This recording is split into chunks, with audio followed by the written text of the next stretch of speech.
ADHD. Over 5 million kids in the United States have it. But there's a lot of controversy over how to treat ADHD. Medication is the default solution, but is there a better way? We're about to find out. I'm Mike Tucker, and we're here to help you create your best life possible. This is Lifestyle Magazine with your hosts, Dr. Charmaine Long, Obi DK, Lionel LaMountain, and Mike and Gail Tucker.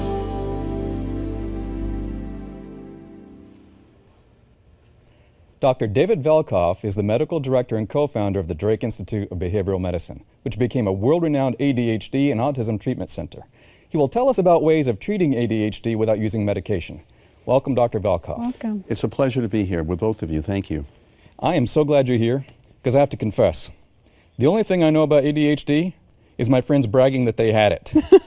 And they'd say stuff like, squirrel, and I always took it to be, it's just their excuse that I was boring them or something. They no longer were paying attention to me. So please tell us what ADHD is and what it isn't.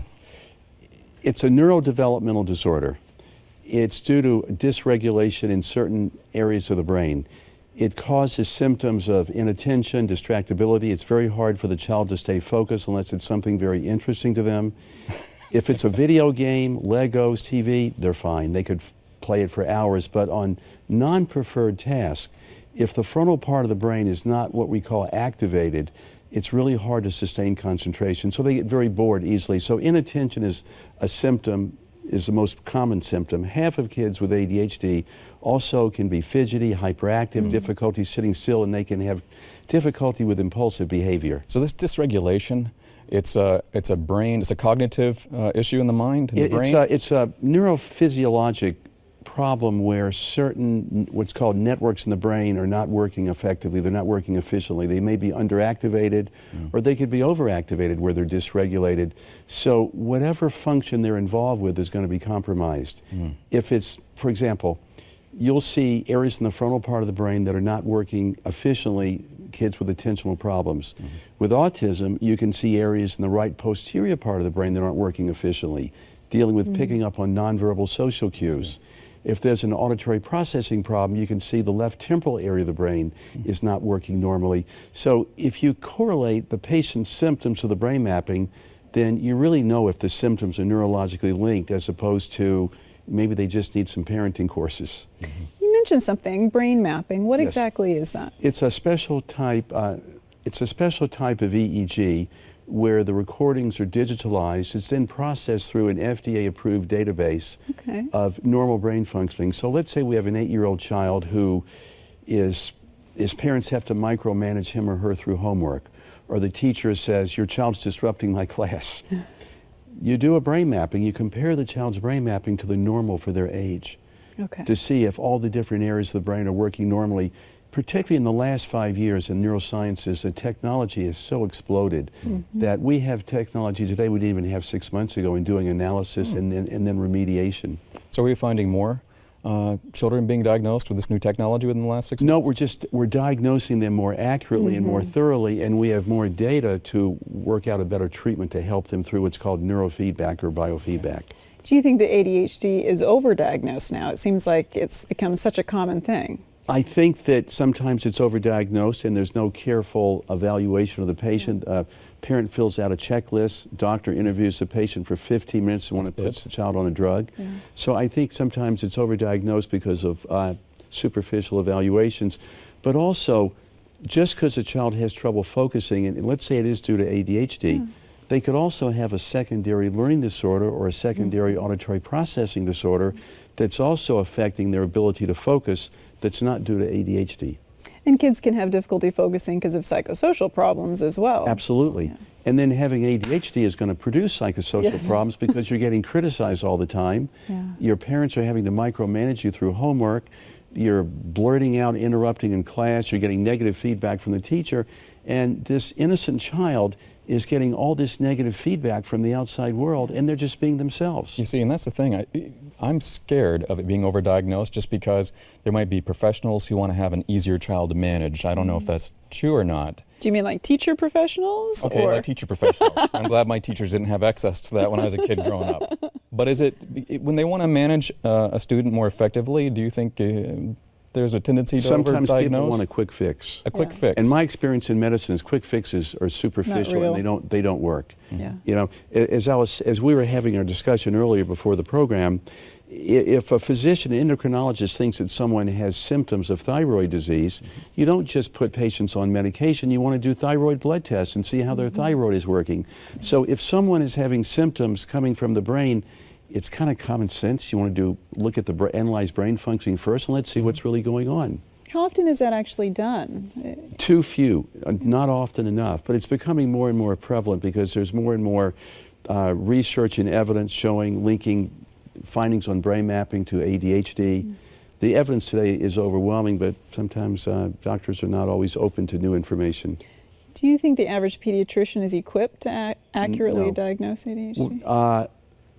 A lot of them are not really trained thoroughly in neurodevelopmental disorders. They could be wonderful pediatricians, but neurodevelopmental disorders is not really their specialty. So what is it not? For someone who might think they're seeing ADHD, what is it not?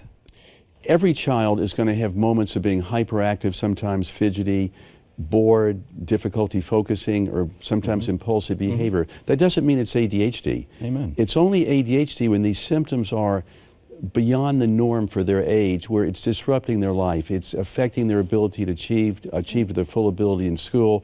It's causing parent disruption, family problems. It has nothing to do with parenting. Yeah. So, and then if you do a brain mapping, you can see if it's neurologically based. The worst news I can ever give a parent is a parent comes in, they're sure their child has ADHD. It's all ADHD. Yes. Do a brain mapping, it's normal. It's not. And you said used a very important word. You said disruption, and that's what you're looking for. We have a lot more to discuss. When we return, Dr. Velkoff will tell us about specific treatments that work with this ADHD symptom so many people have. Stay with us. There's more Lifestyle Magazine coming up.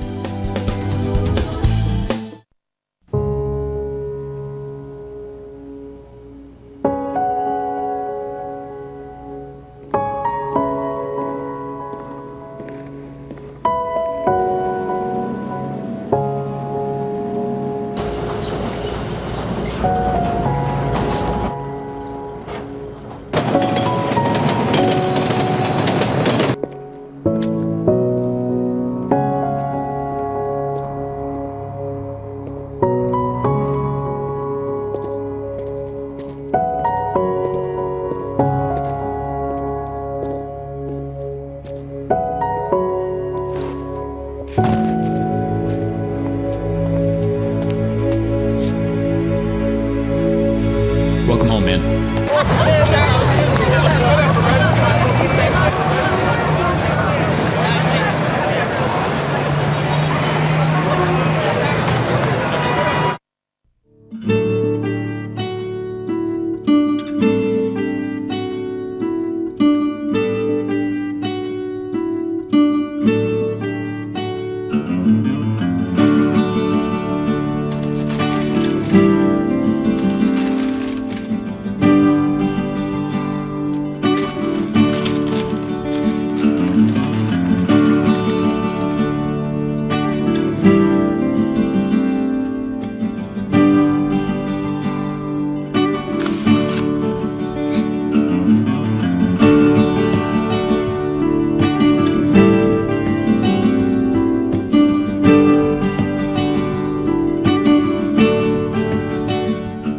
The secret's out. Get the keys to longevity and a better quality of life from your friends at the Seventh-day Adventist Church by visiting www.healthylifeinfo.com.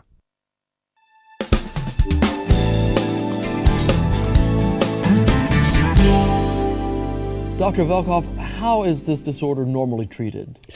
With drugs. Okay. Stimulant drugs, usually amphetamines or amphetamine class drugs, is the widespread conventional treatment.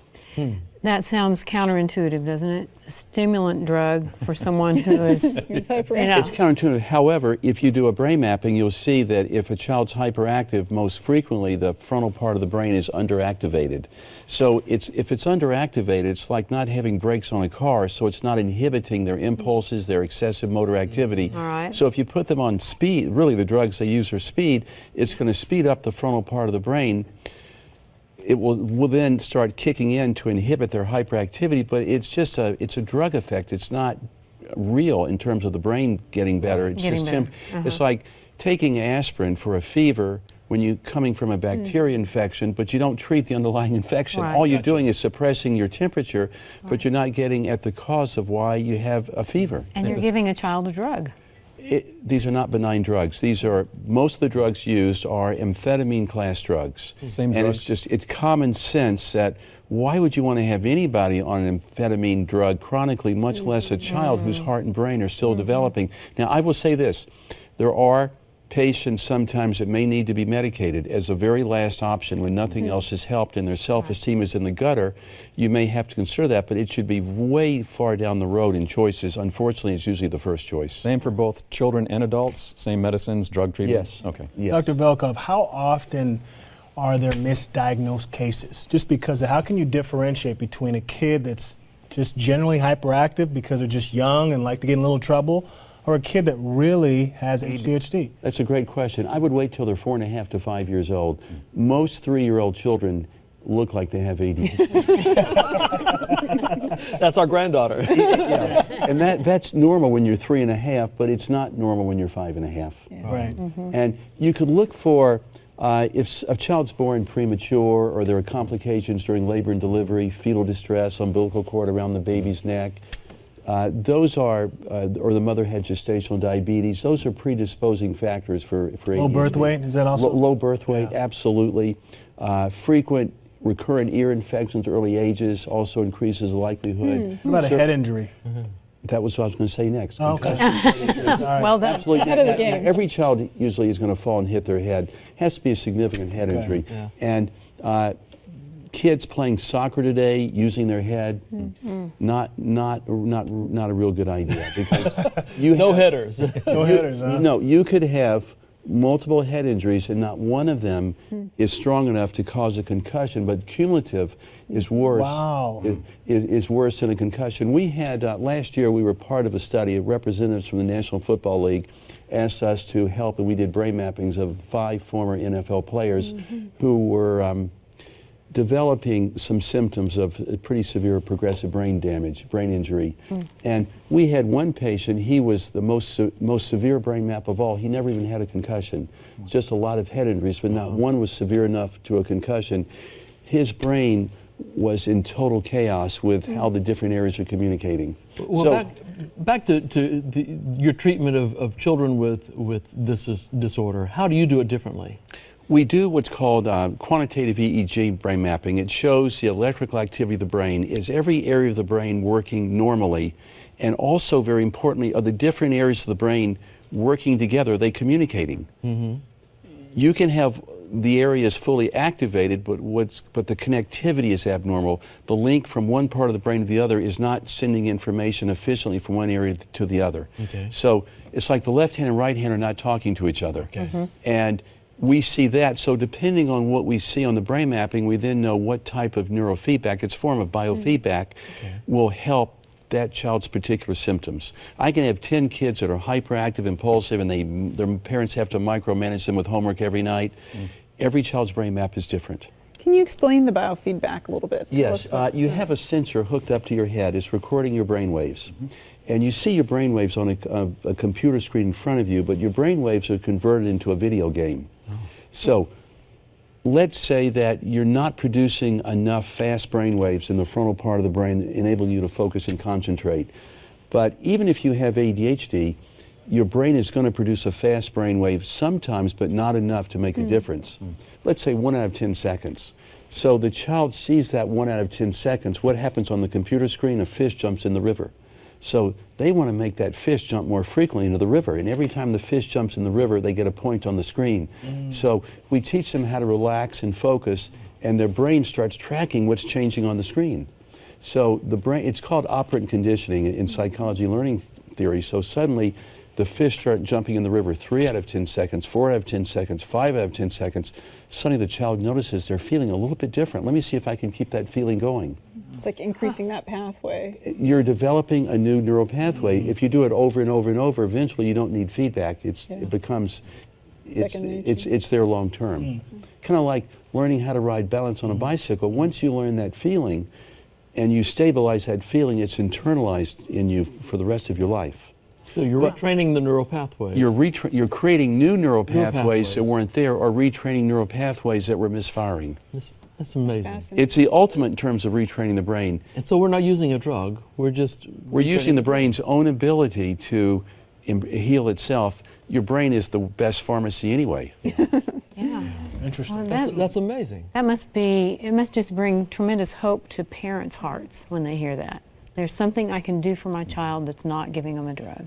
We had a child come here this spring.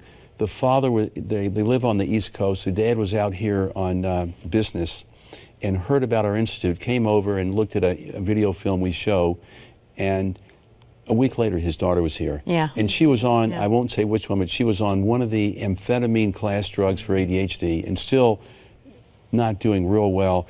And she came out here for 2.5 months. We treated her 5-6 days a week. She's off medication completely now, and she's doing very well in 3rd grade. So that's very gratifying. My producer and director are ADHD, and they're telling me it's now time to change things. So we're going to take a break, and we'll be right back after this. Lifestyle Magazine will be right back.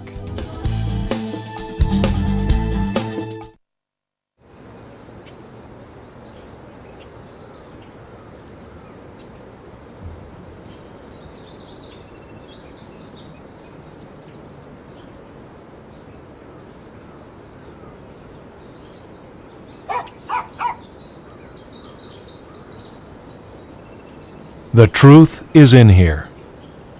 DiscoverOnline.org.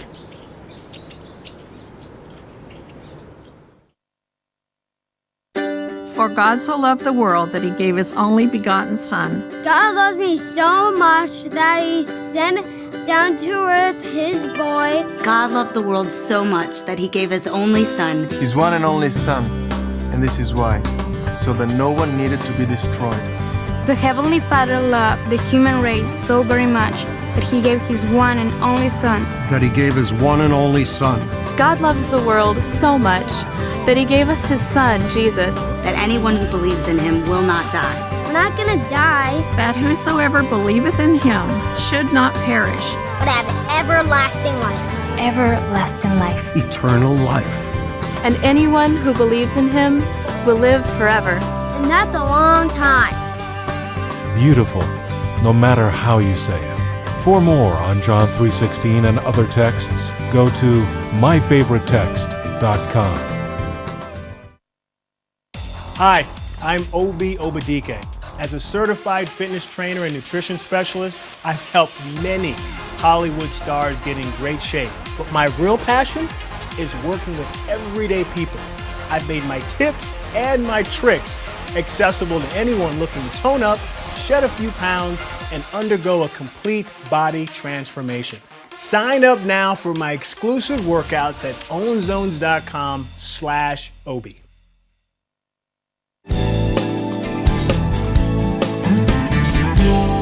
Dr. Velkoff, your description of your treatment is fascinating to me. Could you expand upon that for us? Sure. We do a clinical evaluation first to look at the whole clinical history of the patient. What are their symptoms? How long have these symptoms been going on? How is it disrupting their life? How is it disrupting the parents' lives? Then we do a brain mapping to see what is the linkage between the symptoms and the brain mapping. The worst news I could tell a mother is, I'm sorry, your child's brain mapping is normal. It's not neurologically based. You got to figure out something else. It's okay. You need some family therapy. But usually it's neurologically based. Parents know that. And most of our parents are phenomenal parents. They've tried every technique in the world to help their child, and it doesn't work, because if the brain brain is dysregulated, it's not going to be receptive to the best parenting. So when you can identify what networks in the brain are not functioning optimally, causing the symptoms, we treat one area of the brain at a time with neurofeedback, where the child can help develop that area of the brain to working more normally. Then we work with parents, our therapists work with parents to help parents learn how to motivate the child, how to reward the child when they're doing better. You want to, that child, we have kids coming to us, they're burned out on themselves. They've been criticized so many times. Absolutely. The teacher has them labeled as a problem child, or the parents are blamed that you don't know how to parent your child. And they've done studies of parents with even non-ADD children, and they find that the ratio of negative to positive is more like 3 to 1. 3 negatives for every positive. I have a feeling it's off the scale for kids with ADD. You're very astute. That's exactly right, because the child is doing things every day or not doing things that they should be doing. So they're very vulnerable being criticized, and to the parents it looks like my child's lazy, unmotivated, or what's wrong with me as a parent. Parents unfairly blame themselves. So in the course of the treatment, our therapists meet with parents periodically to help them identify and review improvement. Let's say that after about 3 weeks of treatment, it takes 32 treatments, at least 32, unless they're on a lot of medication. It could take more, but usually it's 32, a minimum.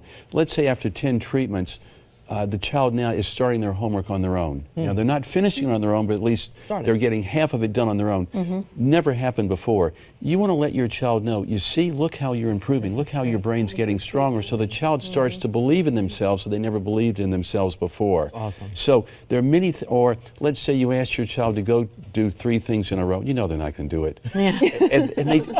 And they did it. Yeah. Well, that needs to be recognized and praised. You want to make a big deal out of it. You know, a number of years ago, we had a child come to us that was born with severe congenital heart disease, had 2 open heart surgeries before he's a year old. All of that anesthesia severely injured his developing neural pathways. Comes to us, he's 10, parents are burned out, he's got an attention span of about 5 seconds, and his mother had to micromanage him literally 24/7. After a month and a half of treatment, he's doing his homework on his own. Wow.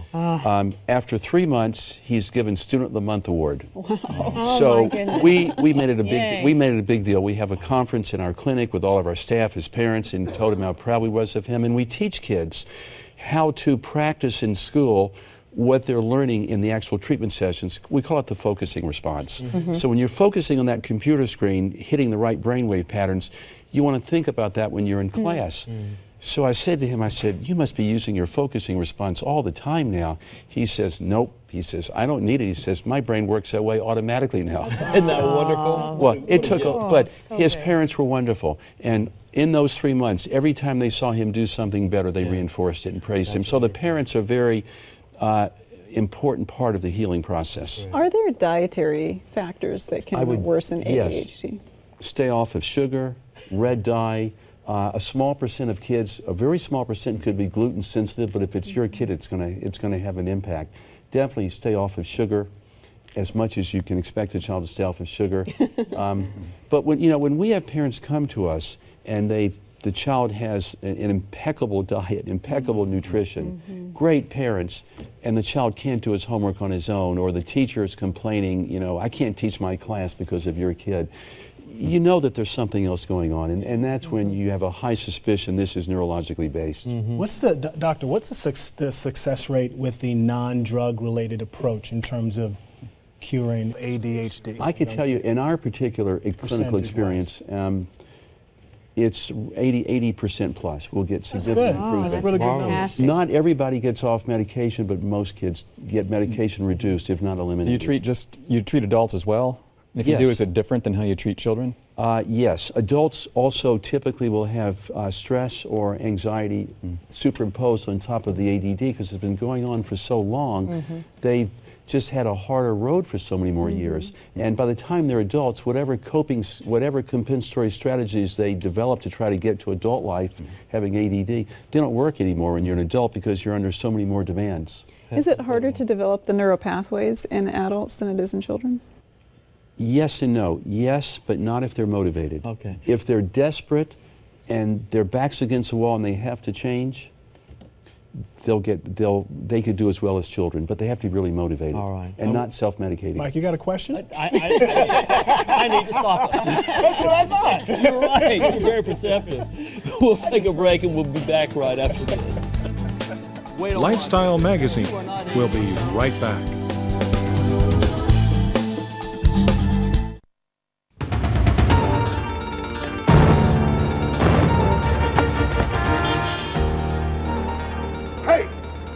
Hey, get up! Get out of here! Excuse me, ma'am. I haven't eaten. Sir, can you help me?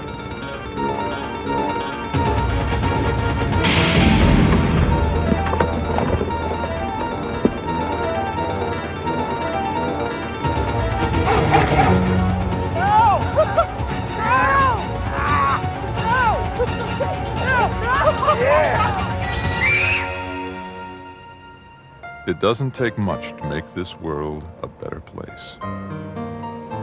All it takes is a hand. What about yours?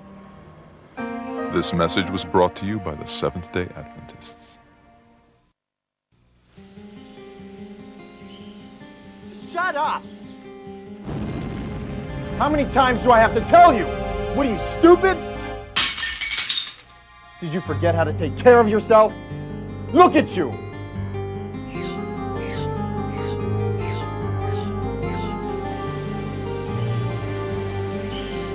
Why can't you be like other wives?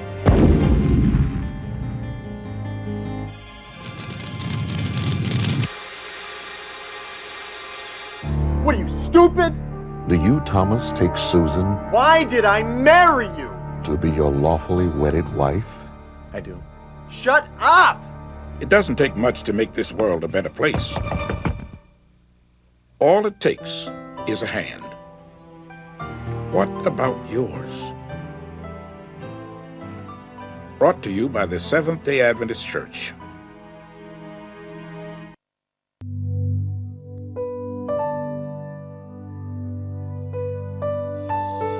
Doctor, there are parents watching today who are in need of some hope. What can you say to them? I have been involved in helping thousands of children who were diagnosed with ADHD who were able to completely heal their life. Wow. And develop very, very successful lives. So if it's diagnosed properly and helped properly, it can be helped without drugs successfully. I've seen that firsthand for many, many years. It doesn't have to be permanent. And also, you need to realize your child is not willfully being this way, and it probably has nothing to do with your parenting. It's just the way the brain is wired. I had a mother call me recently. She says, Dr. Velkoff, you're not going to remember me. You treated my son 21 years ago.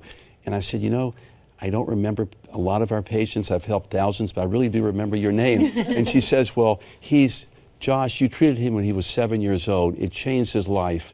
He's 28 today, and he graduated college with highest honors, and now he's studying to be a priest. But she says, I'm calling you not because of him, I'm calling you for me.